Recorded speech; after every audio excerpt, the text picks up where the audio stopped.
I know you want to learn more about NBA 2K22, so here to talk about it is the source himself, gameplay director Mike Wang. Welcome again to 2K TV. Always a pleasure having you on. It's a great pleasure being here again, Alexis. How are you doing? I'm doing so well. So we're getting close to launch time, and you've released some details on your blog and social media. So tell us what's going on with NBA 2K22 that you can share with us. Oh, wow, there's so many things to share, Alexis, and the city got a big rework. On Gen 4, there's a cruise boat. It's crazy. There's just so much going on with gameplay, an all-new defensive mechanic system that feels way better to me. It's a lot more fun, a lot more competitive.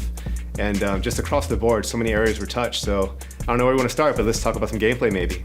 All right, let's do that. What do you think the community is going to be most excited about with gameplay changes? It's going to be a hard one to pinpoint. I'm going to say two things, but number one, because this was one of our biggest pillars for gameplay this year, it's going to be defense. And I think that's going to be just perimeter defense, body ups on the floor, movement and how the players feel just in on-ball defensive stances and on-ball defensive situations. But at the rim especially, and contesting shots, all that stuff was reworked. We have an all-new block system. It just feels much more rewarding on the defensive end of the floor, just making plays and getting stops. So I think that's going to be the most exciting thing for our community because it's just a much more balanced game and a much more fun game to play.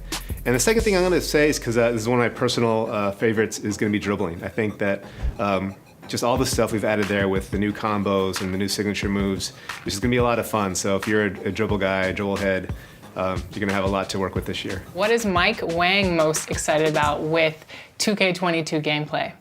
Yeah, and that's, I think just what I alluded to is just the game feels way more balanced, and it makes more sense just in terms of how we're rewarding players if they are doing the right thing on the court. I know it sounds really general and really basic, but a lot of times in the past, sometimes you'd make the right play or do the right thing, but you weren't always rewarded for it.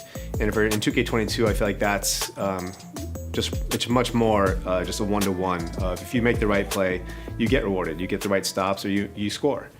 So just shooting open shots, taking high IQ shots, much more rewarded. It just feels way better to make the right play, get open, knock down those open jumpers.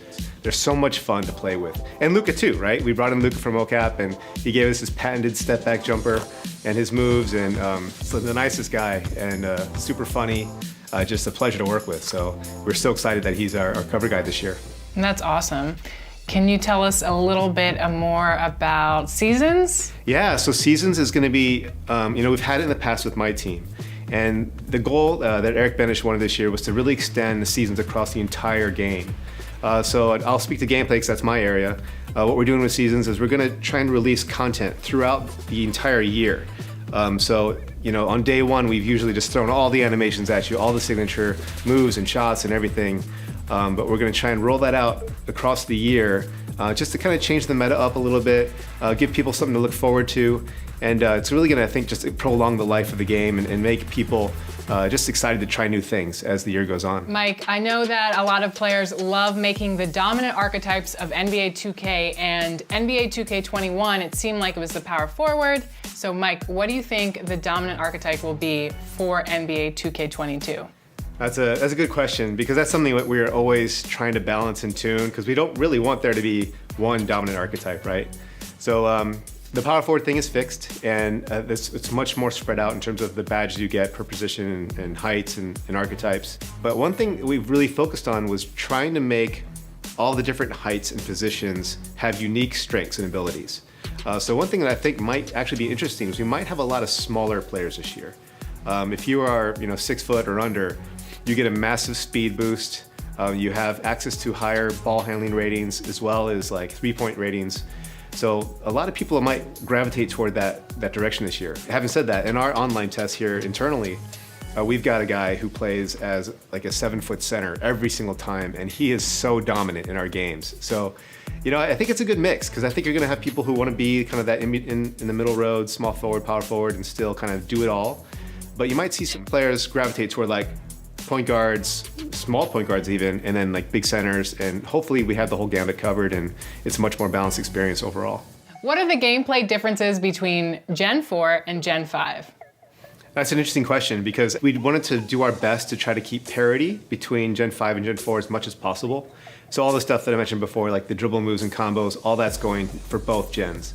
But Gen 5 has some great features that are exclusive to that generation because all the stuff we did with foot planting, a lot of tech with movement, that's all going to be exclusive to Gen 5. And we also have some pretty interesting features which we're going to probably go into in a little bit later with alley-oops and with dunks that provides a bit of a skill mechanic to those specific moves. So stay tuned for more on that. But they're a lot of fun to use, and yeah, I think our gamers are gonna love just trying out these new features that are specific to Gen 5. Well, thank you so much for giving us a preview of NBA 2K22. We are so excited for the game to release, and I know you are so excited as well. Thanks again for joining us. Thank you. It was great being here, and we're so excited for our fans this year. It's going to be a great year for NBA 2K.